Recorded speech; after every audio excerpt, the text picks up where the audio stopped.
Hey boys and girls, welcome back to another Awana video. Are you ready to go back and learn the verse that we said last week? All right, let's see if we can say it together. If you can say it without any help, then you're going to be able to get 10 Awana shares at the Awana store on Sunday. More information on that later. All right, here we go. Genesis 12, 1 through 2. Now the Lord said to Abram, "Get out of your country, from your family and your father's house, and go to a land that I will show you. And I will make of you a great nation. I will bless you and make your name great, and I will make you a blessing." How'd you do? Man, T&T, I gotta tell you something. I'm impressed by you guys every week, because these verses, they're not easy, all right? They're a challenge, they're difficult, but you guys, you work hard every week, and you guys are coming in every single week, coming to get your Awana shares. I'm so impressed by that. And you know what? If you struggle on verses and you don't get them every single week, that is okay. These verses are by no means a walk in the park. But you should be proud of yourselves for just trying and doing your best. And if you're able to memorize the verses each week or memorize half the verses, congratulations, you should be very proud of yourself, all right?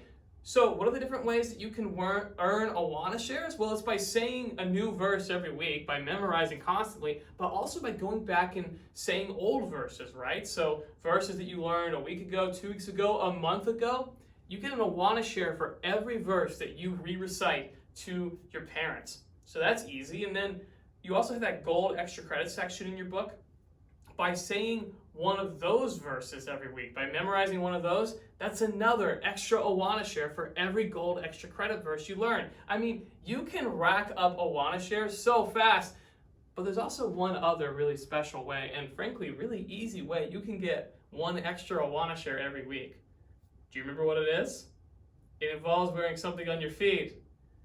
That's right, it's game socks. Boys and girls, I'm wearing game socks today, and I gotta show them to you. Check these out. I'm wearing Mexico game socks. You see these? I got Mexico flags, tacos, sombreros, peppers, maracas. Those are pretty cool looking, huh? But the thing with game socks, they don't have to be wacky. They just can't match, right? So I got a different game sock on this foot. You wanna see what it is? Check it out. I really like this one. These game socks have dinosaurs, not just dinosaurs and snowflakes, and dinosaurs wearing Santa hats. You see that? Man, those are some awesome game socks. Do you want to earn an easy Awana share? Pause the video, go put on some mismatched socks. They can be wacky or they can be normal, but as long as they're mismatched, you get an Awana share for that. So that's pretty easy. That's a pretty easy way to earn Awana shares. So let's learn a new verse. You can get some more Awana shares, huh? Does that sound good? Now, let's talk about what we learned last week. Last week, we learned about Genesis 12, 1 and 2, but we did so because we were learning about the story of the Bible. And last week, we learned about the first part of the story of the Bible, which is the books of history. First of all, the 5 books of the law, but also all these books of history that tell the story of a special family. Abraham's family. That's why we learned about Abraham. And Abraham's family became the nation of Israel. And they went on to do some really cool things and worship God and learn more about God and tell the rest of the world more about God. But also, Abraham had a great grandson who became a blessing to the entire world. And his name was Jesus, right? So we started last week learning the story of the Bible by learning about the nation of Israel and how the books of history tell their story. But now we come to the next part of the next part of the story of the Bible, and that's the books of wisdom. There's 5 books of wisdom that you're going to learn about: Job, Psalms, Proverbs, Ecclesiastes, and Song of Songs, or also known as Song of Solomon.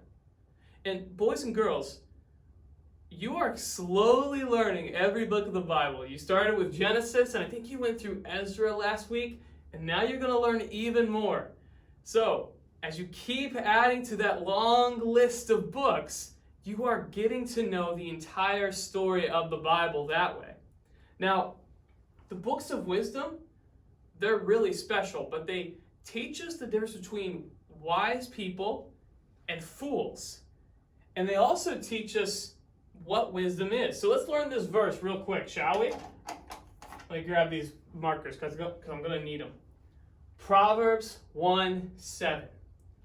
The fear of the Lord is the beginning of knowledge, but fools despise wisdom and instruction.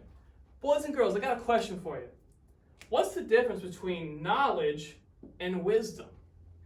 Well, I always look at it like this. Wisdom is applied knowledge. You got some knowledge, right? What's 2 plus 2? 4, right? Let's do a harder one. What's 7 times 3? 21, right? That's knowledge. That's things that you know. Another thing that you might know is that stoves are hot, right? If you're cooking fajitas on your stovetop, I got Mexican food on the brain today because of my sock, all right? If you're cooking fajitas on the stovetop, you know that stove is hot because it's making the fajitas warm and it's starting to cook the peppers and the onions, the chicken, and I might need to run to a Mexican restaurant later today. But what is wisdom? Wisdom is applied knowledge, all right?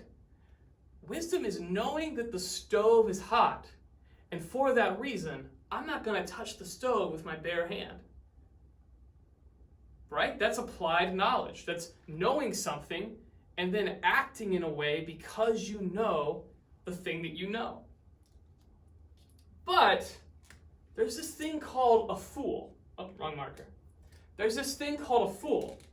And a fool is somebody who knows something, but instead of doing the wise thing, does the opposite thing.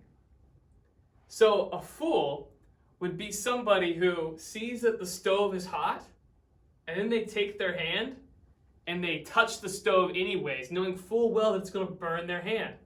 That's a fool. And the books of poetry, especially Proverbs, are about being wise instead of being a fool. Hey, so want to do something kind of fun? I'm actually learning Hebrew right now, and I want to teach you 2 Hebrew words, all right? Do you like Star Wars? Some of you do, some of you might not. But if you like Star Wars, and especially Han Solo, you might recognize this word, all right? It's called Kessel, like the planet Kessel or the Kessel Run, all right? Kessel means fool. And the Bible and God in the Bible does not want you to be a Kessel, does not want you to be a fool. You know what he does want you to be? And I might be messing this up because I'm just now starting to learn Hebrew, but I think this is correct. He wants you to be a hakam.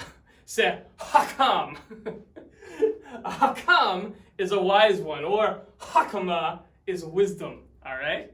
So don't be a kessel, be a hakam, all right? You can practice those words, and hey, not only are you learning verses for Awana, you're learning Hebrew now too, all right? So that's pretty cool.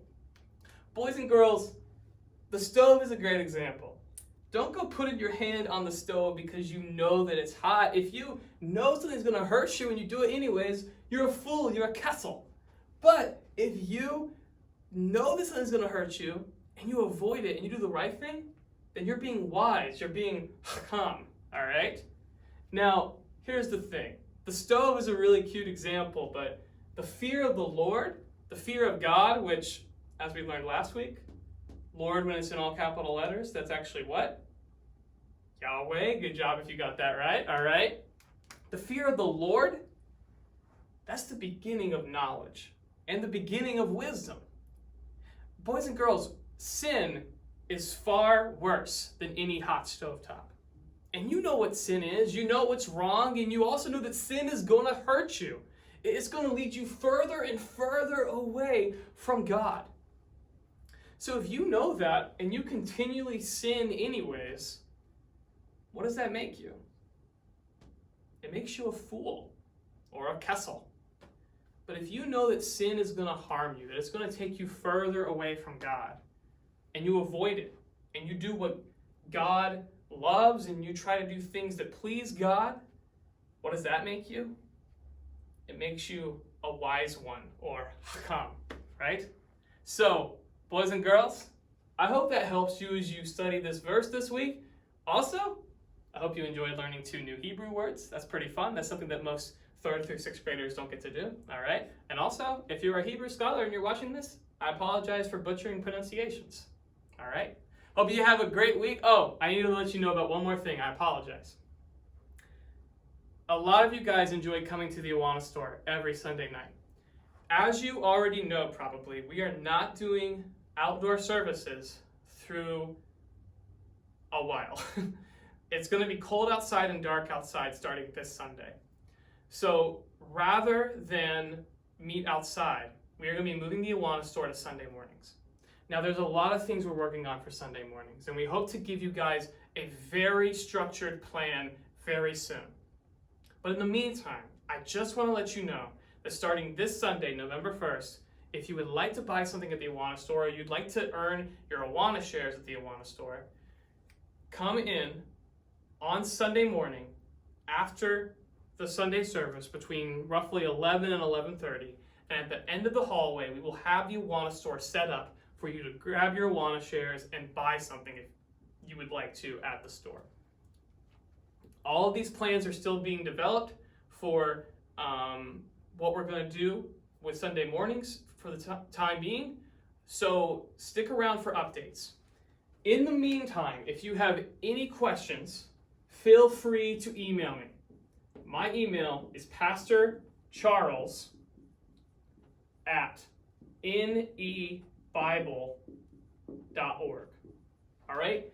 Feel free to reach out if you're confused or you don't know what's going on with the Awana store or Sunday mornings in general. I will try to answer the questions as best as I can as we continue to make adjustments with everything going on. Thank you so much. Thank you so much for your wisdom, your hakama, and we will see you next week.